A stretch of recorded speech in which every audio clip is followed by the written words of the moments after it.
Welcome to the Elaborate Topics podcast, where we focus on lab-specific strategies for medical laboratory professionals. We're proud to be the healthcare detectives that work behind the scenes to get the results needed to influence medical decisions. Let's grow together and jump right into the lab. Thank you for tuning in to another episode of Elaborate Topics. I am your laboratory mentor for this episode, Tywauna Wilson. If this is your first time tuning in, thank you. We definitely appreciate you listening, and hopefully you get a few tidbits that you can use in your laboratory. Myself, along with my co-hosts, Lona Small and Stephanie Whitehead, hope you find this podcast valuable. Today's special guest, Roger Nutter. Roger W. Nutter has spent much of his career conducting executive search, supporting boards in the recruitment of their chief executive officers and C-suite executives in building their management and leadership teams. Roger is academically prepared with a bachelor's degree in psychology from Southern Nazarene College and master's degree in counseling and guidance from Marshall University. Roger's earlier career was in human resources leadership roles, including responsibilities and management recruitment. In the mid-1980s, he began a successful career in executive search, serving clients for a nationally recognized leader in executive search. In October 1988, Roger founded Nutter Consulting Services, now known as the Nutter Group, with the mission to provide never-compromising service to the client consulting engagement. Roger's experience in the primary areas of executive search and talent acquisition enabled him to interface with the professionals in multiple disciplines. Roger is recognized as a trusted and professional advisor in the search process for C-suite and senior-level leadership searches. Roger received the Chester A. Minkalis Service Award, awarded by his peers for his contribution to the consulting profession. Roger has served on multiple local, regional, and national boards, providing oversight and developing strategic initiatives, including participating in the recruitment of key leadership for these organizations. He is a member of the American Society of Healthcare Human Resources Administration, the Consultants Forum, and other regional and national professional organizations. Roger served as an adjunct faculty at Indiana Wesleyan University, teaching courses in human resources management in both the graduate and undergraduate programs. Roger has published his views on executive search issues and is sought after to address professional leadership on career development and succession planning. He serves his profession by giving back to early careerists launching their careers, to mid-level professionals navigating job transitions, and to senior-level executives considering encore careers, allowing them to contribute their expertise beyond normal retirement. Roger's innovative development of Videoview has distinguished him among executive search professionals. When Roger serves you, he brings over 30 years of comprehensive and varied experience conducting executive and senior leadership searches. Good afternoon, Roger. How are you doing today? I'm doing great, and I'm glad to be here. I'm so excited to have you on the show. I know you have a lot of experience in this area in which laboratorians and healthcare professionals are very interested in. So let's just jump right into our discussion today. Can you give I'm ready. All right. Can you give the lab community a little bit of insight into the executive search process and why a candidate would want to work with a firm such as yourself as a Nutter Group versus applying directly with the company when there's an opening? I certainly will. And first of all, I'll give you just a little insight into my work. I started my career in human resources when I was working on my master's degree, and I did a lot of work in-house, kind of starting on the ground floor in HR. So I know from ground up lab services because I've recruited med techs and managers in the lab way before I started executive search and recruitment. So across all disciplines in the hospital environment, I understand operations, the integration of departments, and that has allowed me to be successful in advisory services to providers primarily, but not exclusively providers, as we do executive search looking for leaders that can work in the healthcare space. So that's a little bit of a background, but when organizations seek leadership at the middle management on up to the C-suite, often they have reasons for going outside. Even though there might be internal candidates, they may want to compare them with external candidates. They will want to make sure they have the best candidate pool before they advance someone. So they will engage an executive search consultant to broaden their ability to bring a large and diverse group of candidates that I would say generally are in the 75th percentile and above of those they might be able to attract if they were doing only the search with internal capabilities, first of all. Second, the broader the candidate pool, the more likely you're going to get the better candidate. So we are able to turn stones, so to speak. When we do a search, we will cast our nets broadly on a national perspective, but often we would focus on regional roots a candidate might have, perhaps prior to moving, say, from, we're in Cincinnati, so say maybe they have roots in southwestern Ohio or Ohio. They might be working in California, Utah, Texas, Maine. So we will cast broad nets across the country to find a candidate pool that's going to meet the client's needs and then give them a good selection as they narrow down their list and make a final offer. Although we're recognized by both clients and candidates to keep them well informed in a timely manner, and also candid responses and advice to candidates on why they might not meet the client specifications or why they might not advance in the process. Often when we're engaged in a search, there are internal candidates. So the client wants to put away biases that they might have for internal candidates, and I can give you some examples of that. But so they want to be assured if they do promote an internal candidate, they have compared that person with a strong external client base, candidate base. So 6 months after the search is over, they're not second guessing themselves whether they hire an internal candidate or an external candidate. Okay.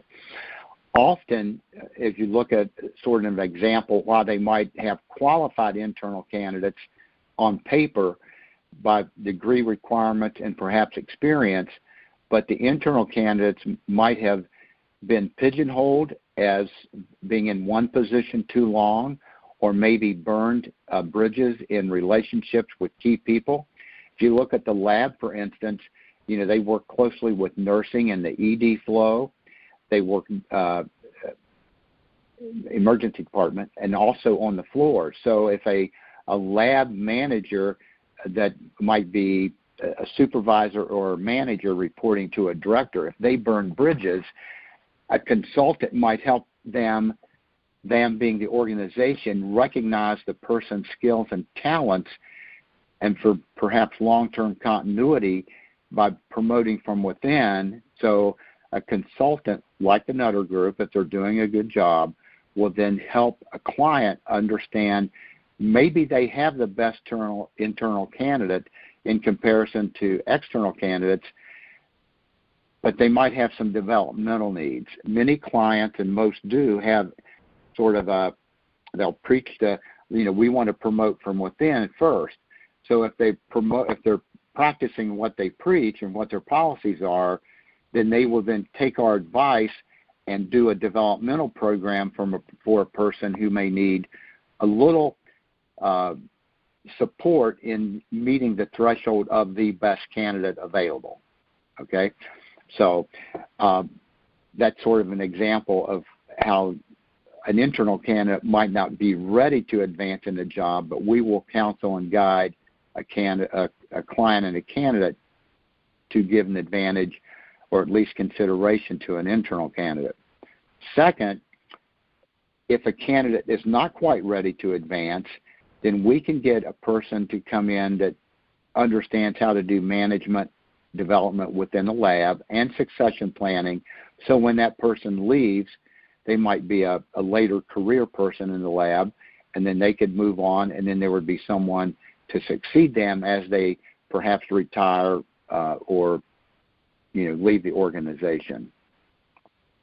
Another reason they might choose another group and working with a consultant or any search firm for that matter, from the very beginning of the Nutter Group, we talk to clients about wanting to be an extension of their team. So we're right in there as part of the team of the HR department or the administrative office as they might be recruiting a director of laboratory services.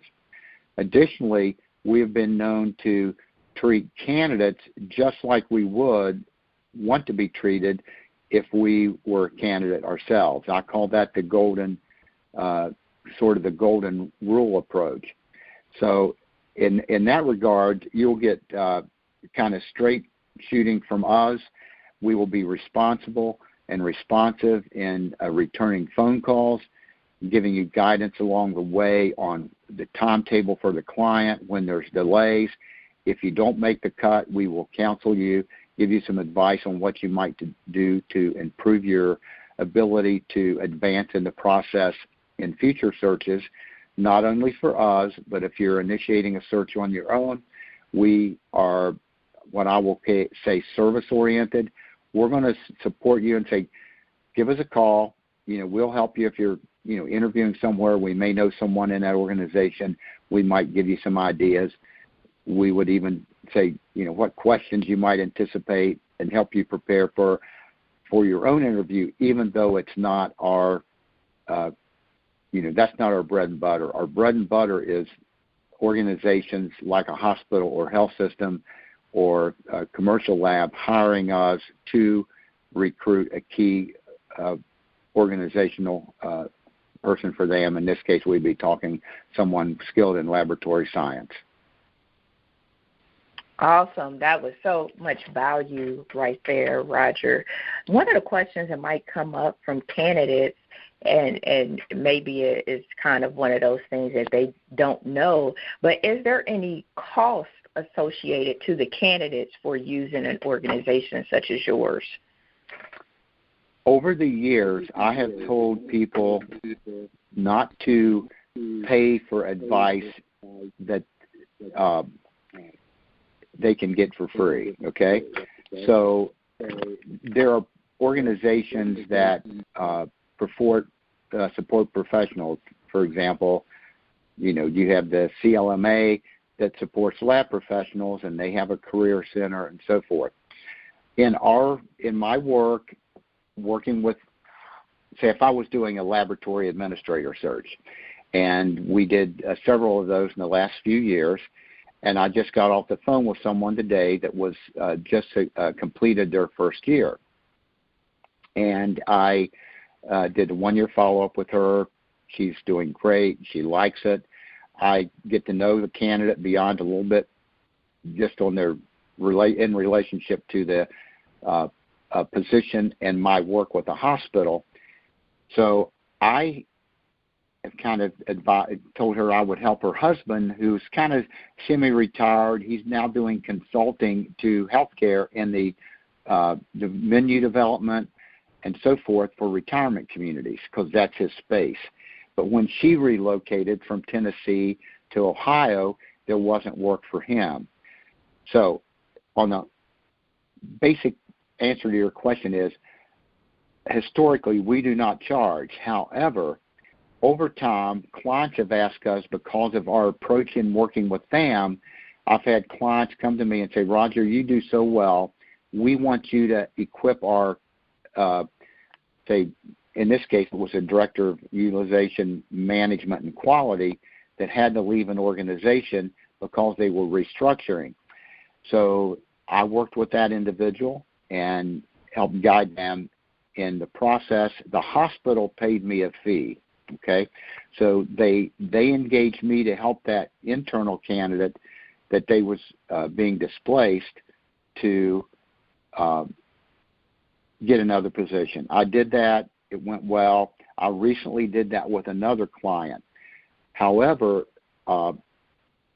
we are beginning to look at perhaps offering what I call career transition advisory services, where we would work with an individual who's not getting what they need from an outplacement service that some organizations provide when they're displaced by merger, acquisition, reorganization, and more recently COVID with a round of layoffs and furloughs.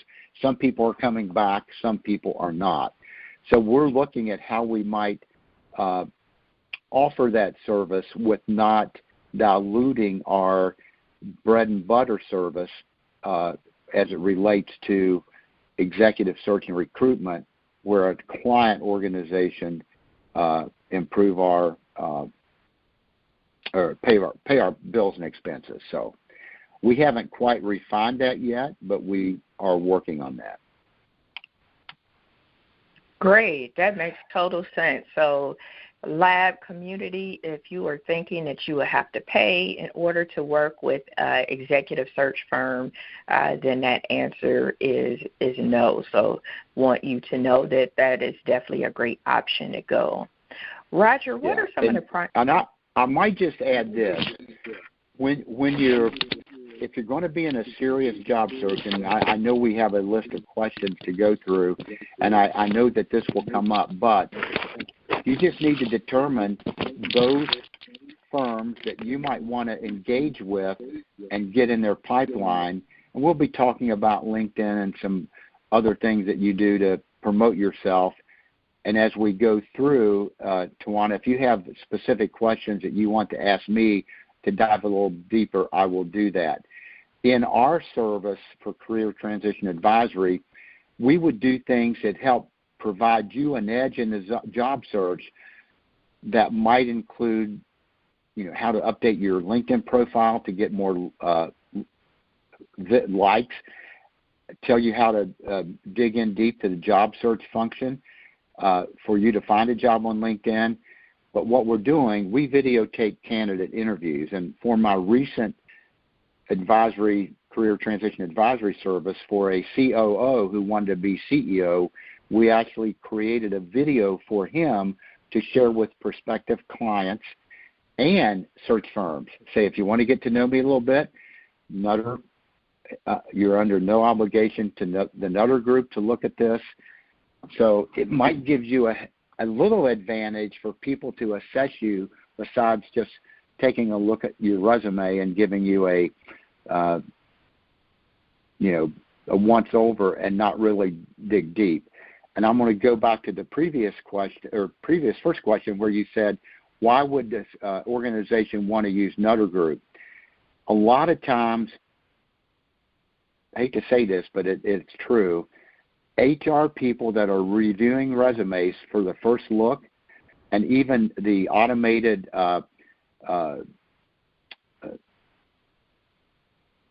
search functions most organizations have to screen resumes through AI, they overlook things because the resume isn't perfect. So we do screening, and a lot of times clients overlook people that we would take to the table because we dig deeper than just what the resume keywords might identify. So, Roger, what are some of the primary ways for finding candidates for the positions you are recruiting for? Are you using social media, LinkedIn, or website? How are you sourcing or finding candidates? Okay, my primary connections these days are people that I have known over the years in the various wide range of disciplines in healthcare. So if it's attorneys, risk management, compliance, quality, lab, marketing, HR, I have networks in all those professional associations. So people that are in my own personal contact list or database, when I initiate a search, I reach out to them first. They might be previous candidates for a position, regardless of discipline.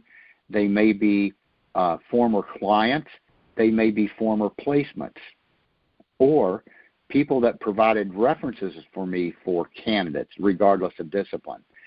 In recent years, probably the last 10, LinkedIn has really become a tool to allow me to, identify people that I've lost contact with because of old information, because they've switched jobs. So LinkedIn is a great tool for me in identifying candidates. I've done, for people I might not be able to identify on LinkedIn, I do go to Facebook and some others. We're actually trying to improve our, I'll say, multi-generational attraction through use of Instagram and Twitter for recruitment. And then the other one is the area of professional associations. Anytime we do a search, we will hook up in a lab search with the CLMA. We will look up, if we're doing a marketing or public relations search, we will look at the American Society of Hospital Planning and Marketing, or public relations. If it's philanthropy, the Association of Fundraising Executives and the hospital division has one for their fundraisers. So, you name it, we will go to the professional association's web page. We will actually look at their chapter leaders, reach out to them. So we do a very thorough job of identifying candidates because we have time to dedicate to it. A hospital does not have the staff to dedicate the efforts that we do. So again, that's another reason to go after it. So that's how we go about it. And, I'll be suggesting some things for you to do later as you look at, if you're launching your own search, totally independent, you want to look at LinkedIn, maximize the capabilities they have for you there, and other social media, your professional associations that usually have a career center, an advisory group tied to that. Now, they're not going to dedicate their time to you, but they'll give you guidance, and I'm happy to suggest some things to you. If you reach out to me on LinkedIn and ask to connect with me and shoot me a question now and then, I would certainly give you some general guidance on that. Awesome. Those are awesome tips. So make sure you're using your professional societies and make sure your LinkedIn is updated and make sure that you are out networking. Roger, John Maxwell says, good leaders ask great questions. What are the 4 to 5 good questions that candidates should ask the recruiter when they are participating in a job search? Okay. And one of the things I'm going to hit on a little bit earlier on something everyone should do in a job search is plan. So I, shot through a bunch of questions, and with my background, I like to ask questions and to stimulate candidates' thoughts when I'm developing a search specification with a client. I will ask them questions that aren't typical. So here are the ones that I came up with. I made a big list. I eliminated some. But as a candidate, I would ask the recruiter whether they're a search consultant supporting an organization in a search, or if they are a in-house recruiter. I would ask, why was I identified as a prospective candidate? Now, that's going to be a better one for a recruiter that's a search consultant versus someone that's an in-house person, because you might throw them off a little bit because you will probably have applied to their database or to their online website for them as an organization. But ask them, why was I identified as a prospective candidate? And the theory is there, then they're going to tell you what they liked about you as they looked at your resume or they saw your profile on LinkedIn. So that would be question number one.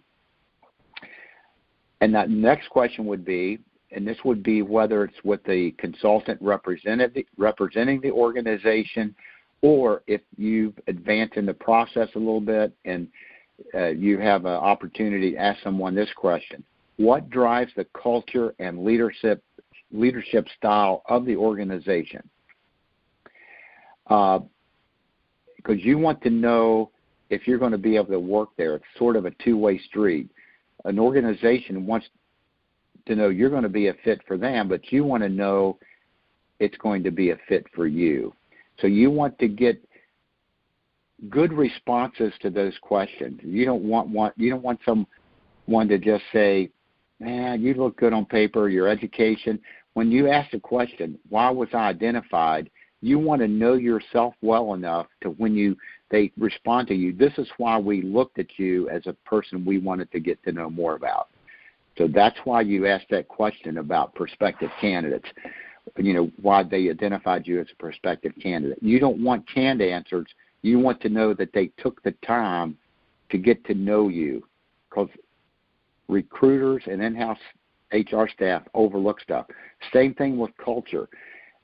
If you're interviewing with someone and you ask them that question, what drives the culture and leadership style of the organization? You want to know that they're being genuine in their response. If you studied their website, you know what the mission statement is. You know what the value statement is. Depending on how they respond, their silent pauses, you might be able to say, "Gosh, that person's not really telling it to me straight," or "I'm concerned that they're not telling it to us straight." And as you advance in the process, you need to evaluate, is this a culture I can work in, or is there incongruency of what's on the mission and value statement in relationship to what I'm being told? Because a lot of times, mission statements and value statements are, made in a room with a lot of people, but they're not supported in actions and culture from an operational standpoint. And the other thing you would ask, number 3, why is the position available? Well, an easy answer: someone was promoted, someone moved. But when you get those answers, it's good. Then why did they move? And sometimes it would be with a spouse, a promotional opportunity, retirement, whatever. But what you want to look for in their answers is anything that would relate to issues of poor performance, non-communication, lack of credibility, because it could be inherent that the person left on their own because there were issues of their boss or the culture of the organization, or not being able to make changes that they needed to make their department better. So look at what's said about why the person left and dig deeper if you have to. And then I would ask, what are the key goals the successful candidate will be expected to reach during the first year? And if they begin to answer that in a forthright way, what are the, do you see, we start this and we're, this might take 3 to 5 months. This one we can do in, 2 months. One of the goals might take a year. So just to have them tell you realistically what are the key goals that you're going to have to make progress on as a candidate to be seen as successful. And I talked a little bit about internal candidates. I would always ask, are there internal candidates? And I get that question a lot because internal candidates if internal candidates are being looked over and are good, that's an indication that there's dysfunction systemically between HR, training and development, succession planning, advancing candidates internally with a preference. So if there are internal candidates, how good are they? And I've seen clients who say, interview these candidates, and they're good, and they haven't even addressed their developmental needs sometimes if they're not ready for the position. So if there's internal candidates and the client is advancing them, I will, as a search consultant, know if they're not advancing them, it would be an indication of one department, i.e. HR, doesn't know what another department is doing, i.e. lab. So if you look at the organizational leadership function that's usually headed by HR, if there are people that look like they're qualified but they're not ready, somebody didn't communicate. So that's why you asked that question. There are others, but those are 5. Those are great questions that we should be asking. Thank you for sharing those. With today's current landscape and pandemic, everything is being done virtually today. So what tips would you give to a candidate to prepare for a video or virtual interview? Okay. First, I would say research and prepare. Research and preparation is even more important in the virtual world because if you blow it, you have less chance to recover from a bad first impression than you would if you were on site. Usually an on-site interview, you might go to HR for a screening. They'll tell you who you're going to be interviewing with in the department, what interviews with peers you might be having. But if you blow it on the first time on a virtual interview, you're going to mess up. So you learn about the organization. You can look at the website, see who the leaders are, the key players in administration, maybe community. Look on LinkedIn. Who's who? Who do they know that you know? Did any of them go to the same university you went to? Find out through LinkedIn that you might be connected to someone that's there. Then you can engage in conversation that's meaningful. You also want to learn about their competition, whether it's in a lab arena, who are the big lab players from a commercial standpoint, what hospitals are doing. Are there opportunities to still develop lab business from a reference lab? I know hospitals, labs that are doing things for vets. I know hospital labs that are doing things for long-term care, physician offices, school systems, and so forth. So just learn enough about the community and the competition that you're well-informed and prepared, okay? That's one. Second thing to do for virtual interviews is to stage your surroundings. You want to stage your surroundings so that the lighting shows well, shows your face. The background is either blurred or a canned background of, it's going to look nice. It's not good to have window shades in the back where light's coming through, an open bathroom door or kitchen door or dogs barking, all those things. When I'm interviewing someone on video, Skype, or in person, I will say, I like to have what the newsroom view is. So you want to sit straight up in the seat. If you're using a laptop or a desktop where the monitor will angle the monitors and do a test run before you make the call. Put it down so your head comes right to the top of the screen. And if you look at news anchors and reporters, their head's usually right at the top. So if you think of that, it's kind of a bust, so maybe from your just below your chest to the top of your head, so you get your shoulders and maybe part of your biceps there up to the top of your head, and that's what I call a good screenshot newsroom view. Don't be underdressed or overdressed, but dress for the occasion.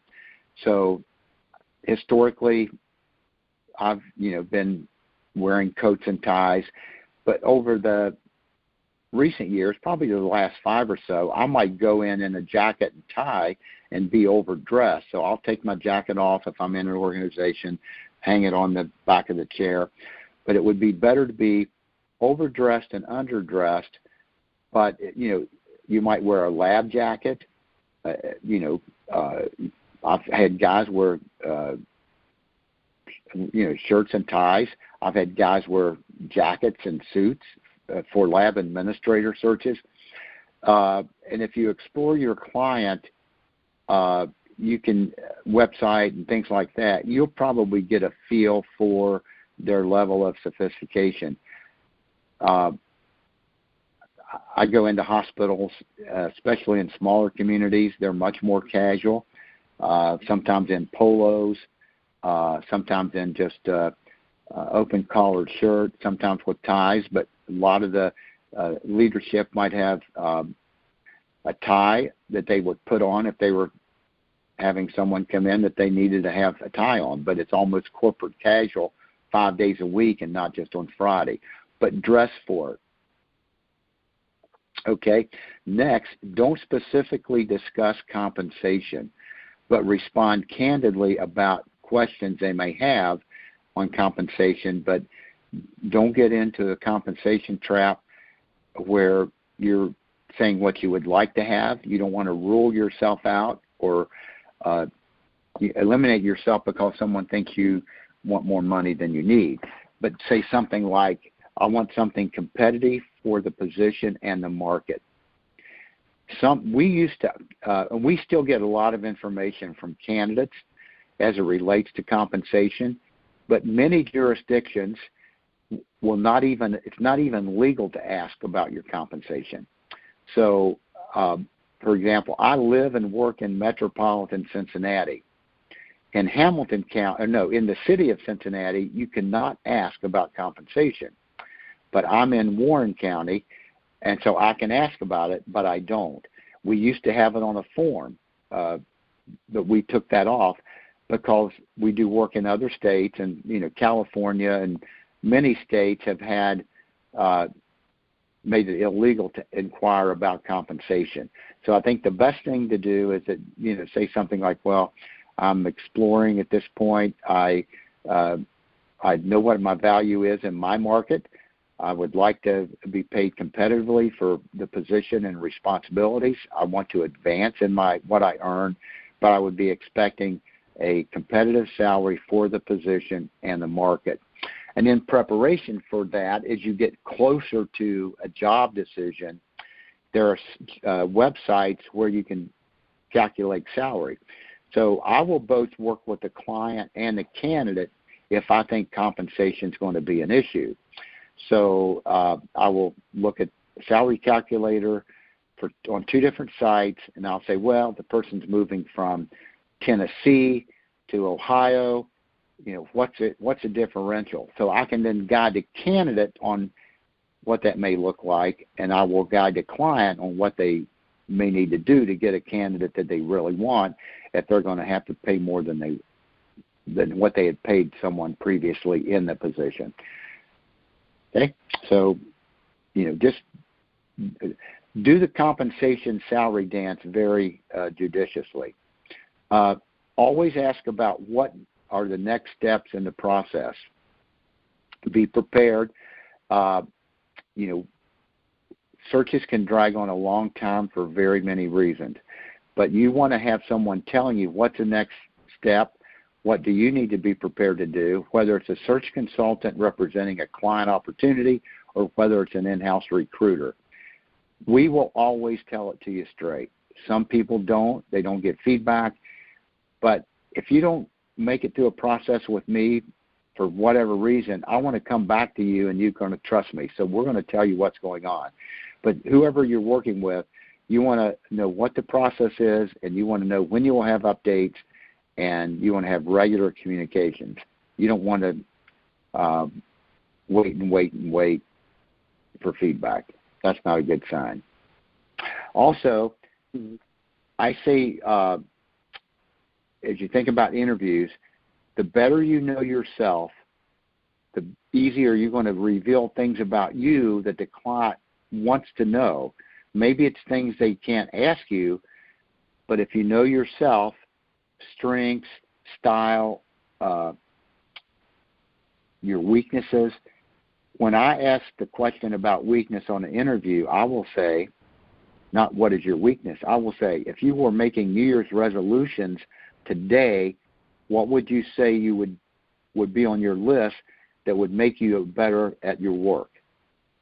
So that makes you think, and we don't want canned answers, but if people can take a pause and then reveal what they really need to do to be better, it might be something a supervisor had told you to do, you needed to do better. It might be something you learned through a assessment device on skills and competencies.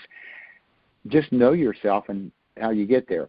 We have talk about what people need to do to give themselves an edge in a job search, and go to people close to you and tell them to tell you why they like working with you. Ask them why they, how you've made a difference in the work environment.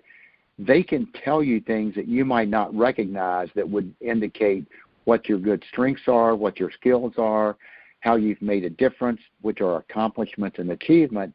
But they can also tell you, how could I have been better? Then you will know. And then, verify that with other people. But that's going to help you advance in a search process if you know yourself and can easily talk about who you are and what you've done. Awesome. That's awesome. And so in our last few minutes together today, what would be the best advice that you would give a candidate who might have been displaced and back in the job market, or maybe they're looking for, this is their act 2, and so they're looking to change careers, but what would be your best advice that you would give candidates today? Okay, I have some bullet points here. First of all, I'd say don't panic and be positive in your approach. If you're interviewing for a job and you've had a bad experience being displaced, don't convey that in an interview. So don't panic, be positive. Next, plan on it almost being a full-time effort to do a job search. Commit time daily to specific schedule activities to advance your effort in the job search. And those key things would be researching the kinds of jobs you would want. Most people aren't open to relocation, but if you really want to be serious about getting a job and not being unemployed for a while, you want to be willing to relocate because your opportunities are going to open up. Then if you're going to relocate, where would you want to locate? Okay, so pick out where you would want to locate if you have a significant other, a spouse, a family. If you have older kids, say, if we're going to move, we're going to move. Where do we want to move?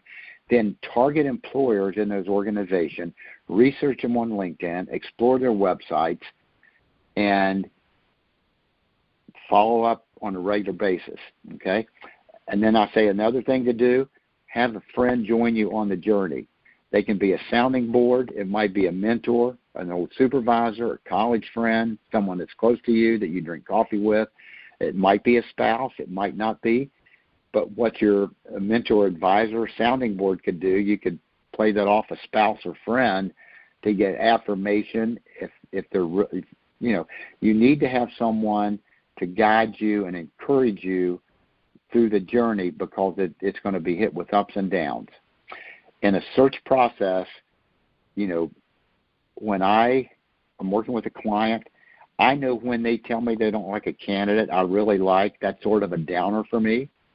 But I know I'll rebound because I can always get other candidates. But I can tell when candidates are deflated if they don't advance in the process. And sometimes good candidates are not advanced for whatever reason. And I've had candidates not advance because of they look too much like someone else or whatever. Sometimes it's not good reasons. Clients would, kind of stop the candidate in the process. But, you still need someone to kind of encourage you and go over those hurdles you have it's like you're hitting a brick wall. Another thing to do, use the resources that you have in your professional association. I mentioned the CLMA. There might be other places you hang your hat. If your university you went to, maybe a master's program. Sometimes colleges have decent career centers. I would say that would be unique if they do, because I see a lot of career centers not really doing what they need to do.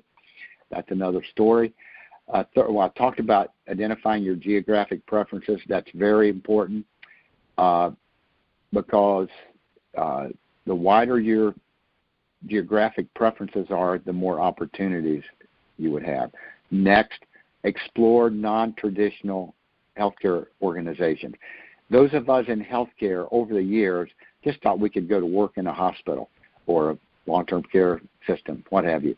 But there are so many other opportunities out there besides just healthcare organizations that want to hire good healthcare people.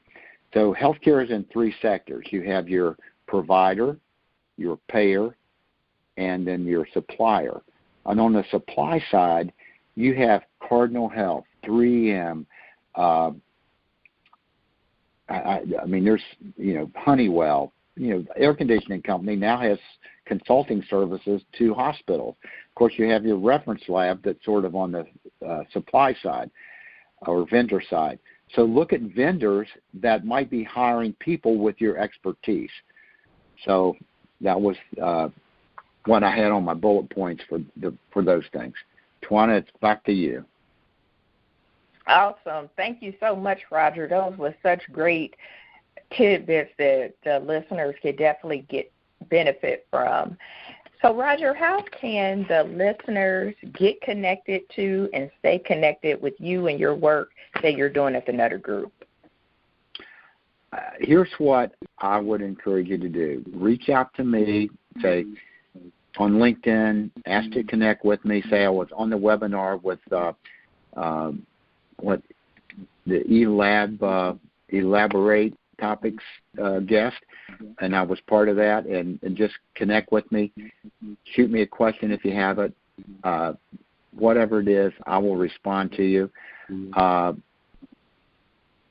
One of the things I would say is, and that's when working with me, but as you follow up with prospective employers, with recruiters, be considerate of their time. I've had someone say, call me or email me every week and say, listen, I said, you're acting desperate. You don't want to be desperate. To me, to a recruiter, some of us that are good are going to give you our time because that's what we want to do.